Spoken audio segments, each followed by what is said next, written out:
যুক্তরাষ্ট্রের সাবেক সেনা কর্মকর্তা রিচার্ড ম্যাককিনি আমেরিকানদের মধ্যে মুসলিমদের নিয়ে সাধারণত যে নেতিবাচক ধারণা থাকে তিনিও তার ব্যতিক্রম ছিলেন না। ইসলাম ও মুসলিমদের প্রতি চরম ঘৃণা ছিল তার মনে, কিন্তু আল্লাহর অসীম কুদরতে আজ তিনিও একজন মুসলিম। 2011 সালের 9/11 ঘটনার পরবর্তী সময়ে তার মনে ইসলাম বিদ্বেষের জন্ম নেয়।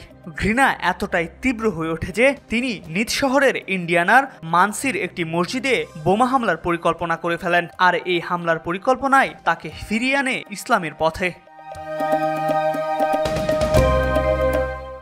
ইরাক ও আফগানিস্তান যুদ্ধে অংশ নিয়েছিলেন ম্যাককিনি। সামরিক প্রশিক্ষণ নেয়ার সময় ইরাকি ও তালেবান সেনাদের মানুষ হিসেবে নয়, বরং যুদ্ধক্ষেত্রের লক্ষ্যবস্তু হিসেবে দেখতে শিখেছিলেন সাবেক এই সেনা কর্মকর্তা। আর এ থেকেই একটি নির্দিষ্ট সম্প্রদায়কে ঘিরে ঘৃণা জন্ম নেয় তার মনে। পরে নিজের শহর মানসিতে ফিরে ম্যাককিনি দেখেন সেখানে মুসলিমদের বসতি গড়ে উঠেছে। প্রাথমিক স্কুলে মুসলিম বাচ্চাদের সঙ্গে তার সন্তানদের ক্লাস করতে হতো, সেটা মেনে নিতে পারছিলেন না তিনি। মসজিদে হামলার পরিকল্পনা করেন ম্যাককিনি। হামলার আগে তিনি মসজিদের পরিস্থিতি বোঝার জন্য গোয়েন্দা সেজে সেখানে যান। এরপরই ঘটে যায় অলৌকিক ঘটনা।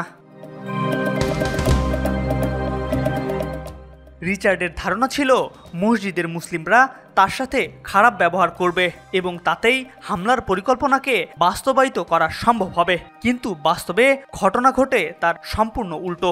মসজিদের মুসলিমরা রিচার্ডকে অত্যন্ত আন্তরিকতার সঙ্গে সাদরে গ্রহণ করেন। ঘৃণা তো দূরের কথা, বরং তাকে সাদরে আমন্ত্রণ জানান। এই ভালোবাসা ও সম্মানের আচরণ ম্যাককিনির মনে বড় ধরনের এক পরিবর্তন নিয়ে আসে। এরপর রিচার্ড টানা 8 সপ্তাহ ইসলাম নিয়ে পড়াশোনা করেন, কোরআনের অনুবাদ পড়েন এবং মুসলমানদের সঙ্গে সময় কাটান।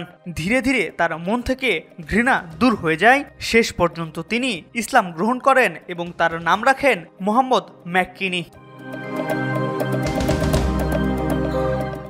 শুধু তাই নয়, এরপর তিনি মানসি ইসলামিক সেন্টারের বোর্ড প্রেসিডেন্ট হিসেবে দায়িত্ব পালন করেন। এই ঘটনা বিশ্বজুড়ে একটি শক্তিশালী বার্তা দেয়। ঘৃণার জবাব ঘৃণা নয়, বরং ভালোবাসা ও সহানুভূতি পারে মন পরিবর্তন করতে। এম আর আকাশ, আজকাল।